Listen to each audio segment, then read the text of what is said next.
Corona virus को लेकर पूरी दुनिया में है बना हुआ है। सभी लोग इसके उपचार के लिए लोगों के पास जाते हैं, डॉक्टर के पास जाते हैं। जो हम मेडिकल ऑफिसर डॉक्टर विश्वजीत जी से बात करेंगे, वो जहां माहिपुर सिविल हॉस्पिटल में तैनात है, वो कैसे जो पेशेंट्स उनके पास आते हैं वो कोरोना के चलते ये जो चीज़ें हमने बताई हैं, मास्क, सैनिटाइजर, ग्लव्स को कैसे यूज़ किया जाए और कितनी देर यूज़ किया जाए ताकि वो उससे सेफ रह सकें। जी, कोविड-19 की जी एक बीमारी है जो कि अज महामारी का रूप धारण कर चुकी हुई है। ये जी इन्फेक्शन है वो एक इंसान तो दूजे इंसान तक रेस्पिरेटरी ड्रॉपलेट राही फैलती है।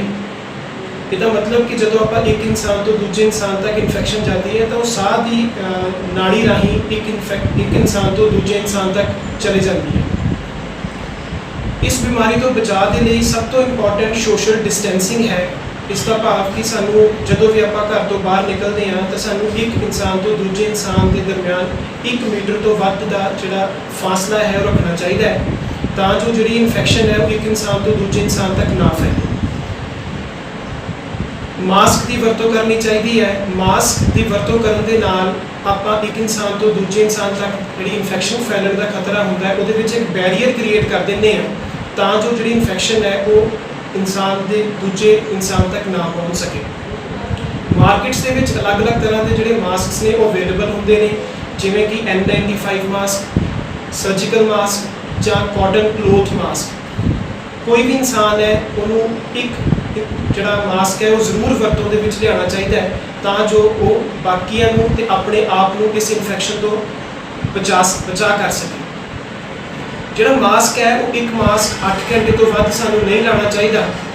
जो भी आप मास्क 8 घंटे तो वध लगाने तो साडा जो साह लैन के कारण मास्क के अंदर की सतह पर एक मॉइस्चर की लेयर बन जाती है तो मॉइस्चर की लेयर बनने कारण उत्थे होर बैक्टीरिया या होर वायरसिस उस सतह पर आ सकते हैं तो उस इंसान को इन्फेक्शन होने का खतरा हो जाता है।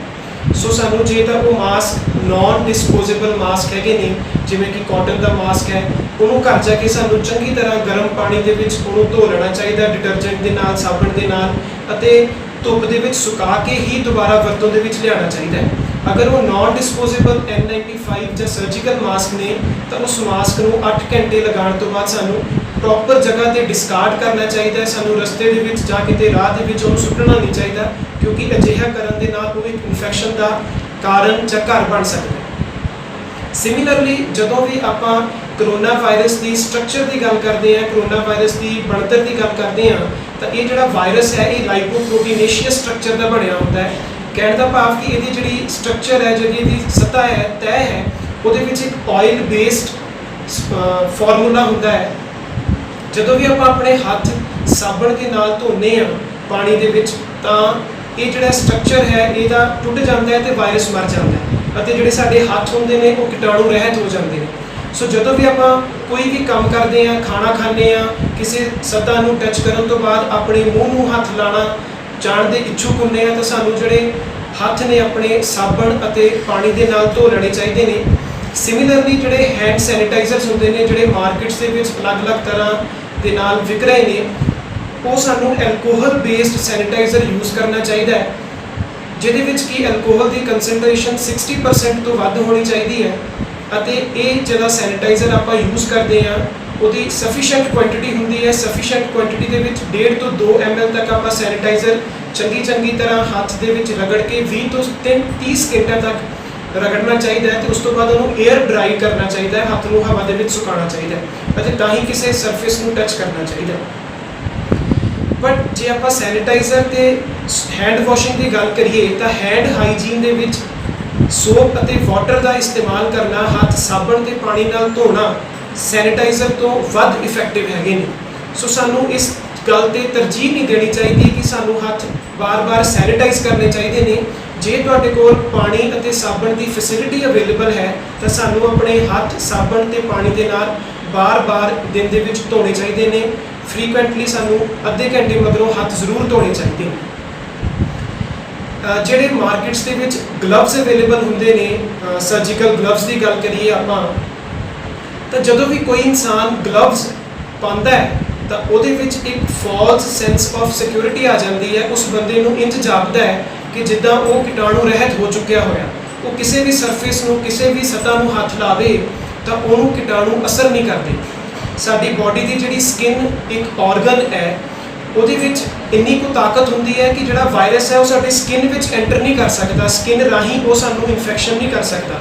ਜਿਵੇਂ ਕਿ ਮੈਂ ਗੱਲਬਾਤ ਦੀ ਸ਼ੁਰੂਆਤ ਵਿੱਚ ਦੱਸਿਆ ਕਿ ਇਹ ਜਿਹੜੀ ਇਨਫੈਕਸ਼ਨ ਹੈ ਸਿਰਫ ਰੈਸਪੀਰੇਟਰੀ ਡ੍ਰੌਪਲੇਟਸ ਰਾਹੀਂ ਹੀ ਸਾਨੂੰ ਇਨਫੈਕਸ਼ਨ ਕਰ ਸਕਦੀ ਹੈ।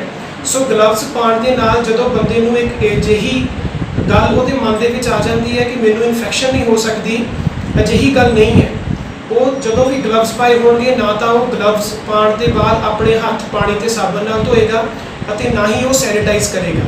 ਸੋ ਅਜਿਹਾ ਨਾ ਕਰਨ ਦੇ ਨਾਲ ਉਹ ਇੱਕ ਇਨਫੈਕਸ਼ਨ ਗਲਵਸ ਦੇ ਰੂਪ ਦੇ ਵਿੱਚ ਆਪਣੇ ਦੇ ਮੂੰਹ ਨੂੰ ਲਗਾ ਸਕਦਾ ਹੈ, ਕਿਉਂਕਿ ਅਣਜਾਣੇ ਵਿੱਚ ਵੀ ਇੱਕ ਇਨਸਾਨ 1 ਘੰਟੇ ਦੇ ਵਿੱਚ ਆਪਣੇ ਮੂੰਹ ਨੂੰ 15 ਤੋਂ 20 ਵਾਰ ਟੱਚ ਕਰਦਾ ਹੈ। ਇਹ ਸਾਨੂੰ ਪਤਾ ਨਹੀਂ ਹੁੰਦਾ, ਬਟ ਆਪਣੇ ਮੂੰਹ ਨੂੰ ਆਪਾਂ 15 ਤੋਂ 20 ਵਾਰੀ 1 ਘੰਟੇ ਦੇ ਵਿੱਚ ਟੱਚ ਕਰਦੇ ਹਾਂ। ਸੋ ਜੇ ਕਿਸੇ ਇਨਸਾਨ ਨੇ ਗਲਵਸ ਪਾਏ ਹੋਏ ਨੇ ਤਾਂ ਉਹ ਆਪਣੇ ਮੂੰਹ ਨੂੰ ਟੱਚ ਕਰ ਸਕਦਾ, ਆਪਣੀ ਅੱਖਾਂ ਨੂੰ ਕਰ ਸਕਦਾ ਹੈ।